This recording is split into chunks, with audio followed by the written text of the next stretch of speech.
Hello and welcome back to Authentically Shauna. I'm your host, Dr. Shauna Burke. I wanted to do a travel episode for the second episode of this season as I'm still in the Toronto region, also called the York region because Toronto which was originally named York. And I've had so much fun exploring this region, going to tinier towns and smaller museums. And what I have found and experienced is that there isn't one collective or one main source for all of these places that I have visited. I go to one and then the people who work there recommend me the next one. It's just this little breadcrumb trail that I have discovered along the way. And so I wanted to share because I've so enjoyed visiting these different places and there isn't really a good record. And I thought this would be a fun place to host that information. I also want to say that I am not a historian. I am repeating back facts. I'm hoping appropriately and correctly what I heard at these places. And so I'm hoping to do it justice and share along the way. In the show notes will be the name of the town that these places are, along with a link in case you would also like to come up here and visit some of these places. I will also mention that I do have a rental car. So I am not in downtown Toronto. So there isn't public transportation to these places. These are all spread out over the greater Toronto region. So those are my caveats to this list. I'm going to start my museum discussion and place discussion in Markham, which is where I have been staying, which it's where I stayed last summer. And it's also where I'm staying again this summer. I want to talk about two places that I visited last summer and what sparked my inspiration and this want and desire to keep getting to know this region a little bit better. I will start out at the Markham Museum. So, something that I find really interesting and something that we don't really have a lot of in America is this idea where they've taken old buildings and they move them to a place and they create sort of this faux village. So, all of these buildings existed in different places and they move them. It's a way for them to share history, as well as a lot of these families who own these buildings don't know what to do with them. They don't want to tear them down, but they also don't want to do the upkeep. So it's basically, I'm going to call them like property libraries. So people rent, quote unquote, rent these buildings to museums in order for them to keep the building, but also so that they can be enjoyed as they are and not updated into modern times. So Markham is a smaller town. And what I find is that these smaller towns have great resources for their history. And every town, even though we're close to each other, I feel like every time I go to a new little part, they each have something different. One of the interesting things that I learned about Markham is that Mennonites from America came up to this part of the world in search of religious freedom, but also in search of land. So in Mennonite culture, it is the youngest child who inherits the land, not the oldest. And so what was happening was as the older siblings weren't able to purchase land, they didn't have enough money to purchase land in America. So they found themselves in the Markham area. So one of the cabins is a Mennonite cabin that's on this property. They also have a print shop and a general store and an old church. It's fun because you can sort of feel like you're walking back in time. And I had a great guide last summer. I feel like I've had all great guides and who really understood the time and gives you a time and place in history and makes it come to life in a way that's really, really enjoyable for me. So that I did Markham last summer. And the other place that I visited last summer was a town called Oshawa, which is a 30-minute drive away from Markham.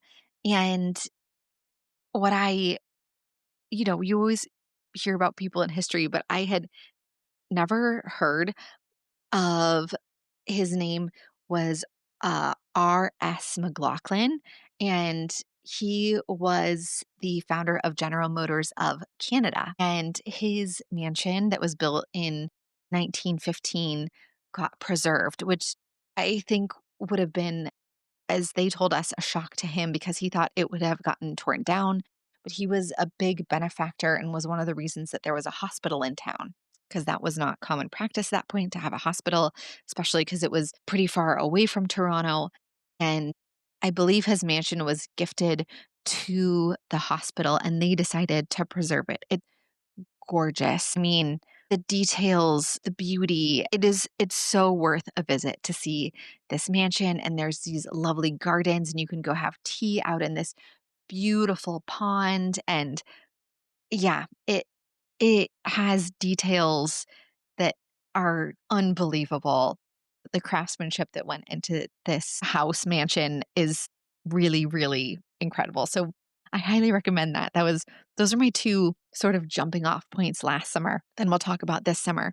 So I did a little research and wanted to see some other historical sites. And the town that is directly west of Markham is called Richmond Hill.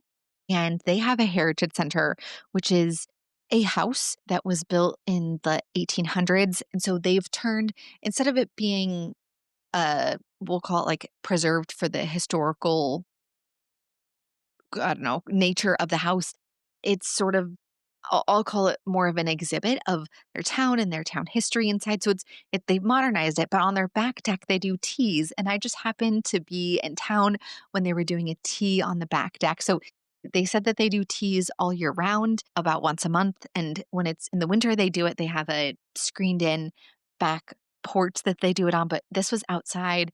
It was lovely. They had live music. It's a lovely garden, and they have teas that people have made just for them.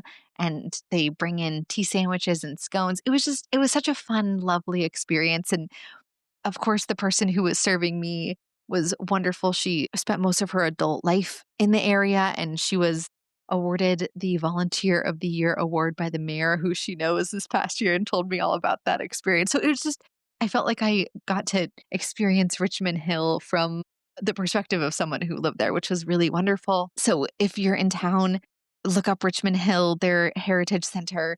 They host teas monthly. The next place I went this summer was a town, again, right next to Markham, called Pickering.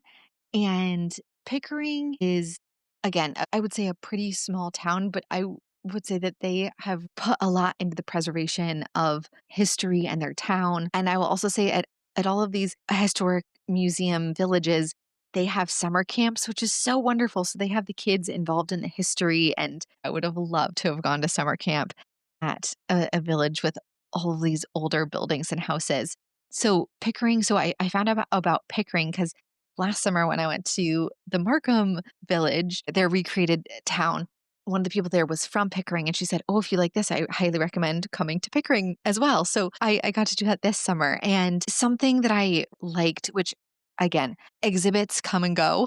So I don't know, I can't say how long this exhibit will be there, but they had an exhibit called Roots to Rebellion, which I found so fascinating because I didn't know a ton of the formation of Canadian history. And in school in America, I definitely learned about the Underground Railroad. In school, I learned, there were slaves who escaped slavery via the Underground Railroad and then went to Canada. And that's sort of the end of the story. And so it was really interesting because the town of Pickering is where some of these people landed. And so you got to hear the version of history that starts in the Canadian portion of their story. And what I found fascinating was when this was happening, Canada wasn't Canada. It was under British rule. It wasn't its own country yet. And so when these former slaves come up, of course, they are given land, smaller portions than people who are white. And they were treated, again, not like everyone else, where everyone else was very helpful and hospitable and you helped your neighbors. And they were not helped. And yes, there was a lot of ostracizing that went on as well, even though they were up here. And something that I had never heard of was that they joined the British military called the Black Loyalists. And so we pick up the story in this Roots to Rebellion exhibit where there is a rebellion in 1837 called the Rebellion of Upper Canada, where the citizens of this area is considered Upper Canada, where they're rebelling because there is this group of men who are basically all related to each other, and they're the government. So, they do nice things for each other and they sell each other land, and basically it's a monopoly of land and money and power, and people are sick of it. And so they rebel. Now, the Black loyalists are at this rebellion at Mackenzie's Tavern, and they are some of the people who stop this rebellion, and they're on the side of the British.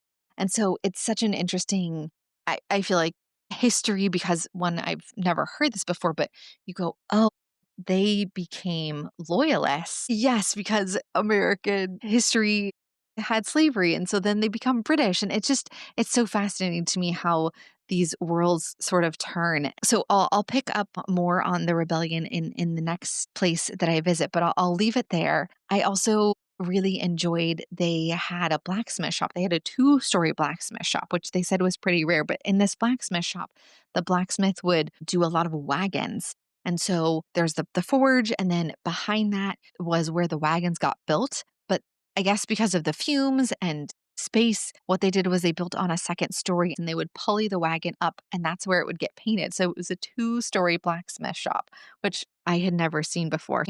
They had several houses and a general store, just really well done. They had a guided tour that they do a couple times a day. So I would highly recommend visiting the village of Pickering.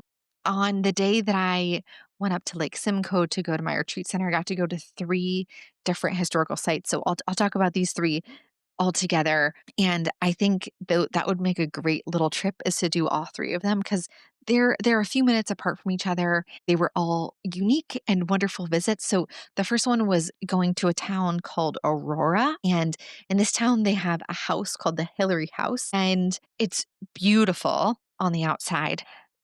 It's so pretty, it almost looks fake, one of those houses that's like, wow, that's so beautiful on the outside. It was built as a office as well as a house for a doctor named Dr. Hillary. And I think, I get cracked up when we talk about, our work, and how we say, people, when they work from home, they aren't as efficient and effective. And I giggle because most of history people have worked from home. So I get really cracked up by that. But it was so fascinating to see how they did that here. And the way that this house was built was, the front of the house was the practice, and the back of the house was the residence. And the front of the house, the practice was split into two halves. So one half was the examining room and the more, we'd say, quote unquote, doctor's office. And then he had his own pharmacy as well. So he would do homeopathies and herbals, and had those for people in his practice. There also have a grass tennis court that they've been able to preserve. I didn't take a ton of pictures of this, but this will be on Instagram. They have this bathroom with an amazing bathtub. I've never seen a bathtub in an older house quite like this. So that'll be the picture on Instagram that I took. I really appreciated the bathtub that they had there. But it was so wonderful. So some of these sites, they have tours that are set at certain times a day, and then some, I called ahead and they said, come on by, we'll be happy to give you a tour. So they have museum staff who gives you a tour, and I just happen to be, a lot of these places, I just happen to be the only one there because I'm traveling alone. So I just show up and I get my own private tour, which is very fun because I get to chat and have conversation with the curator. And a lot of times the people who work there are curating exhibits, and they know a ton about the history. So it's been so wonderful to get to chat with everyone who works there. And then the person who gave me that tour said, I think you should go. I live 5 houses down from in the town of Sharon, and I think you should go to Sharon because I think you would really enjoy going to the Sharon Museum and Gardens. And I said, great, never heard of it. So she tells me to go to the town of Sharon. And this is more of a religious site. It does have other things on the property. The museum, the main staple of the museum is a temple, and it was constructed by the Children of Peace, which was an offshoot from an Upper Canadian Quaker group that formed in about 1825. And they built this temple that's completely square, and it has this, I'm going to call it an outrageous staircase. It's like a huge arch. I don't know how they walked up these stairs because it is quite the arch with musical instruments, but It's so interesting, not only the concept. So, the person who started this group was called David Wilson, and he established Ontario's first credit union and land sharing system and established the first farmers cooperative. And the temple that got kept was where they held meetings for charity events. And then I'm connecting this site back to the Pickering Museum because if you remember, I talked about the rebellion of 1837. So this group campaigned for the election of Robert Baldwin and Louis Hippolyte LaFontaine, who became part of the responsible government in Canada, which was basically Canada and Great Britain dividing away from each other. And so this group becomes important in history because of their political views as well as their cooperative views.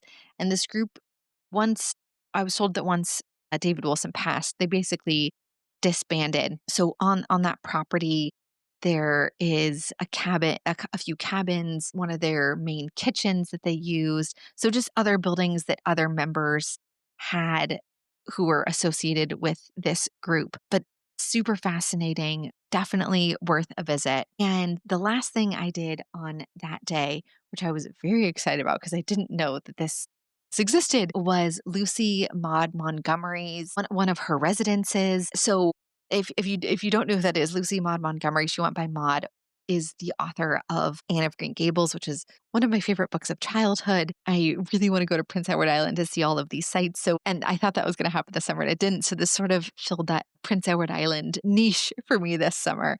So it's a town called Leaksdale, and I didn't know very much about her as a person, but she grew up on Prince Edward Island and fell in love with a minister, a Presbyterian minister, and he got assigned to a parish in Leaksdale. And so after Maud's grandmother passes, she moves with him to Leaksdale for about 15 years. And the Lucy Maud Montgomery Society of Ontario has purchased the church, which is a Presbyterian church. It's no longer in use because they outgrew that church. So they have a church somewhere else.